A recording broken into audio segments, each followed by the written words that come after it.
But I am 100% committed to banning stock trading by members of Congress.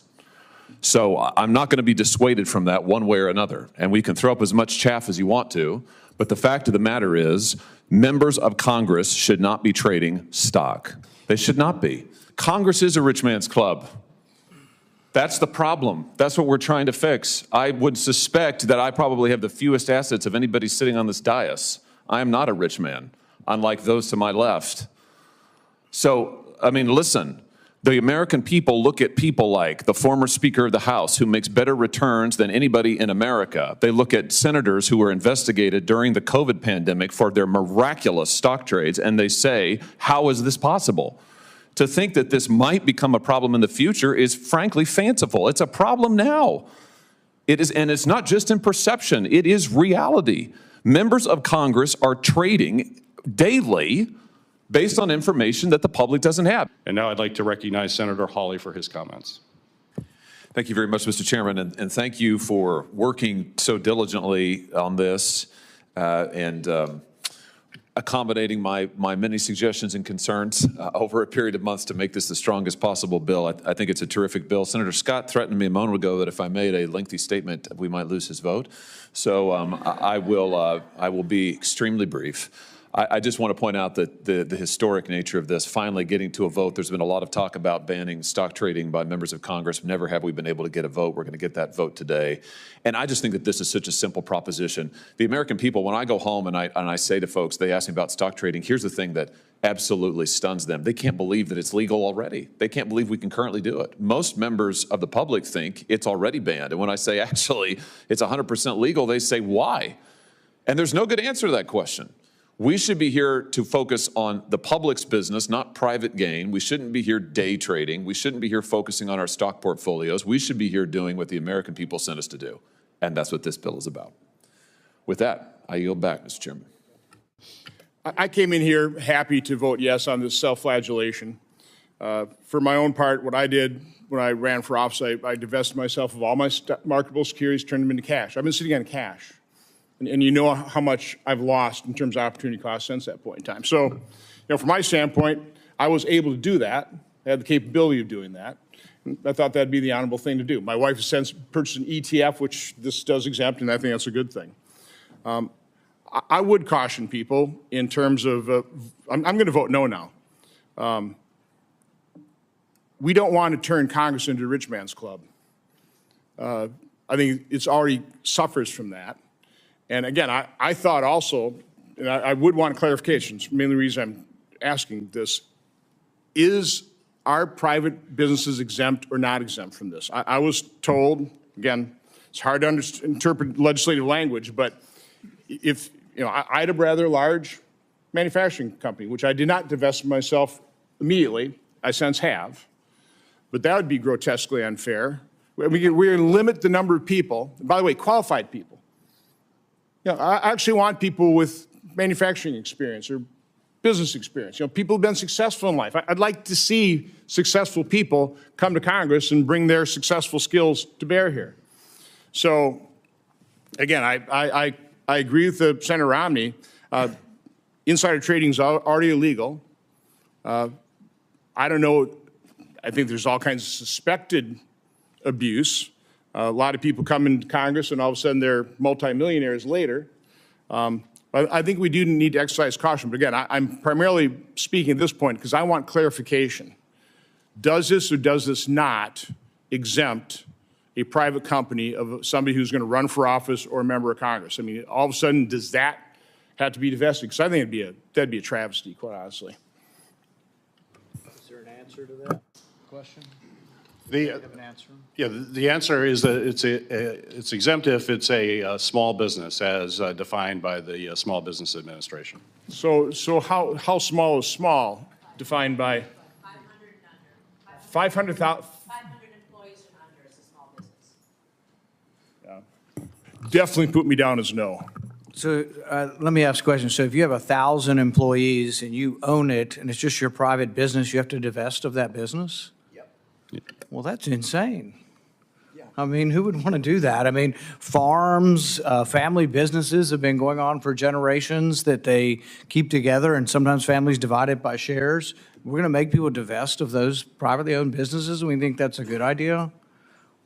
I don't know. I mean, the thing is the popularity of voting for this to show you're against bad things is out there, but it's like, you know, one of the senators today said that no congressperson should enrich themselves from illegally obtained information. That's not what this bill's about. This isn't about illegal information. This is about owning stock. This means you're criminalizing everybody who wants to own stock. There's potentially a 27th Amendment violation in this, too, with taking people's salary. That's being adjudicated before the courts currently.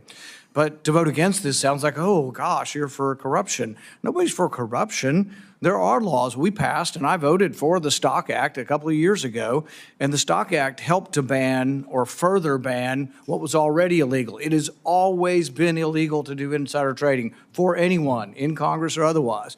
With the Stock Act, the way I understand it is we reaffirmed that. But I do fear that we're doing this, and I'm torn between what will the perception of how this vote will be, and actually the how badly the bill is written of what it will do. And did any of the authors of the bill have a comment on whether this would require President Trump to divest?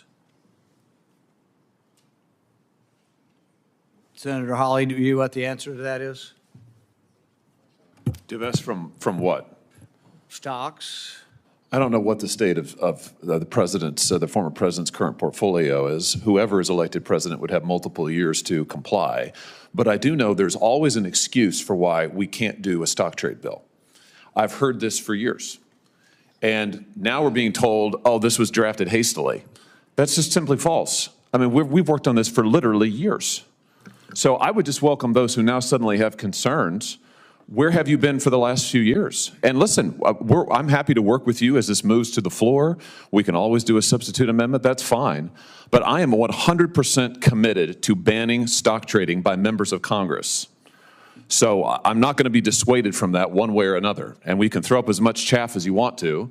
But the fact of the matter is, members of Congress should not be trading stock. They should not be. And I know that there are those on this panel who have never supported and are never going to support a stock trade ban. And that's completely fine. That's your prerogative.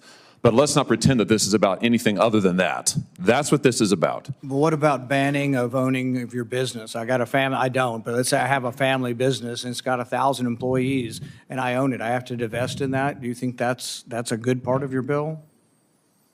Is that the current, Mr. Chairman? Listen, again, I'm happy to work with anybody who has concerns on substance, who would actually like to get to a result on this and thinks it will improve it on the floor. I'm delighted to work with you on it. Can I make a suggestion which would solve this? Don't force divestiture. You run for office, you have a stock portfolio, that's it. Now you can't trade it. Okay, you can't buy more stocks and trade stocks, so you want to run for, you can hold on to your stocks. Okay? You can always divest. Okay? You can always buy an ETF. Don't force people to sell their business. Don't force them to sell stocks they already hold. Don't force divestiture. Once you're here, you can't be buying and selling. Again, I don't do it. I did divest. I turned it all into cash. Okay? So that's how I handled myself. I don't want to force what I did and everybody else, though. Not everybody's in my position. I don't want to turn Congress into rich man's club. And by the way, I certainly don't want to impose a self-flagellation on other branches of government. We can do this to ourselves. I don't think we should do it to the executive branch or the judicial branch. Congress is a rich man's club. That's the problem. That's what we're trying to fix. I would suspect that I probably have the fewest assets of anybody sitting on this dais. I am not a rich man, unlike those to my left. So, I mean, listen, the American people look at people like the former Speaker of the House, who makes better returns than anybody in America. They look at senators who were investigated during the COVID pandemic for their miraculous stock trades, and they say, how is this possible? To think that this might become a problem in the future is frankly fanciful. It's a problem now. It is, and it's not just in perception, it is reality. Members of Congress are trading daily based on information that the public doesn't have. And now we've heard the insider trading. I understand that insider trading is banned, but let's be honest. Members of Congress get information that is technically not insider information as defined by the securities laws that is nevertheless extremely beneficial to know, and often we get it earlier than other people do. That's why senators rushed to trade stock at the beginning of the pandemic and were investigated for it. Ultimately couldn't be prosecuted because technically it wasn't a violation of the securities laws. Was it a good idea? No. Should it be happening? I submit that it should not be. So again, I just want to say to anybody who would like to support this bill but says I have concerns over technical aspects of the drafting, I hear you loud and clear, and I'm happy to work with you on that. Answering your question, former President Trump owns 114 million shares of Trump Media and Technology Group Corp, worth $3.776 billion. He would be required to divest that. All right? That would be at a massive disadvantage for him. Not to mention his other investments. Yeah, so you have Senator Johnson has proposed, what makes a lot of sense, which is to say, if you have investments, you don't have to sell them to run for office. You can't trade.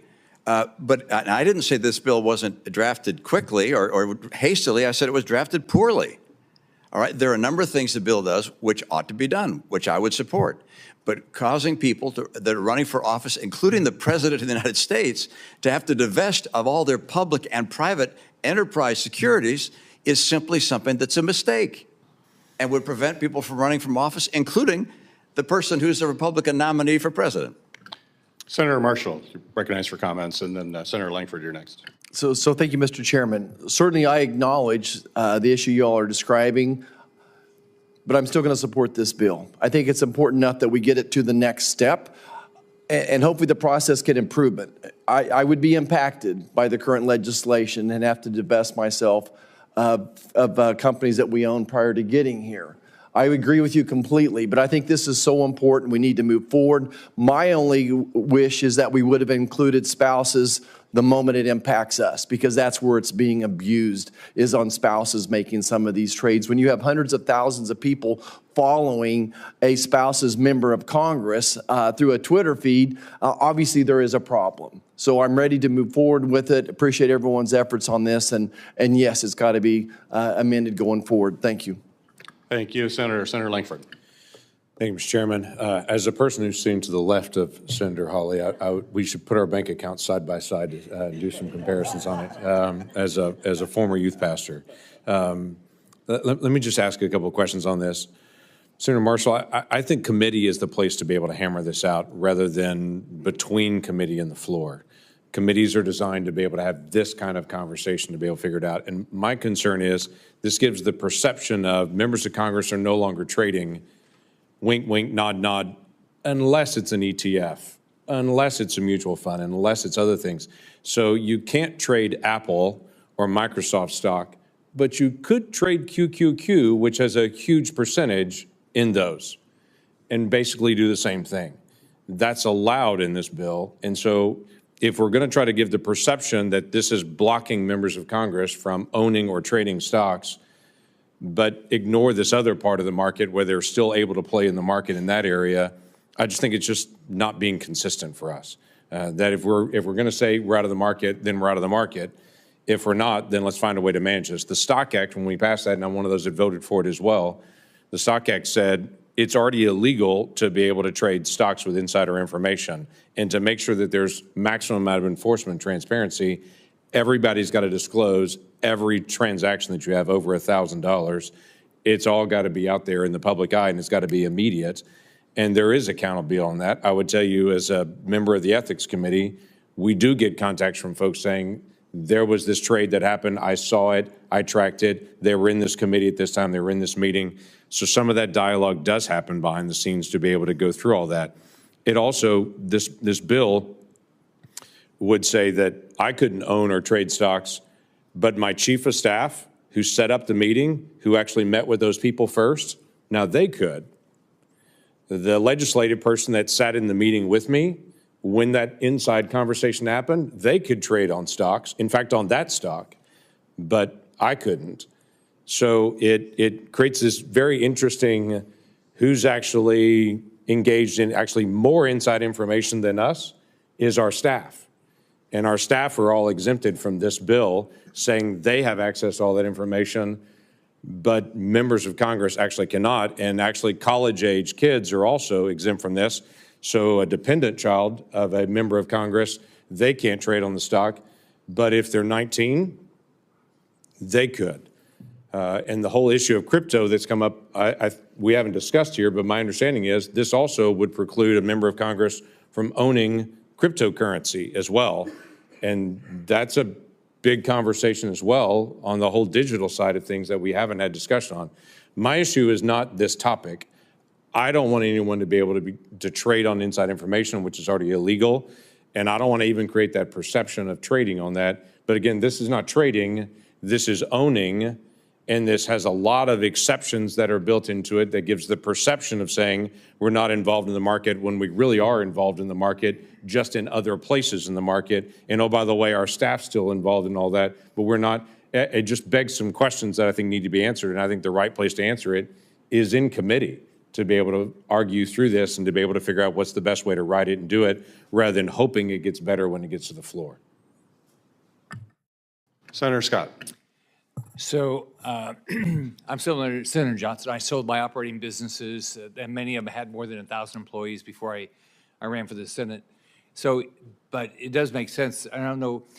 We don't want people to do any insider trading, but is there ability to amend the bill now to just say that it's not going to apply to what you own when you come into the Senate or whatever job there is? Because that might alleviate a lot of the concerns.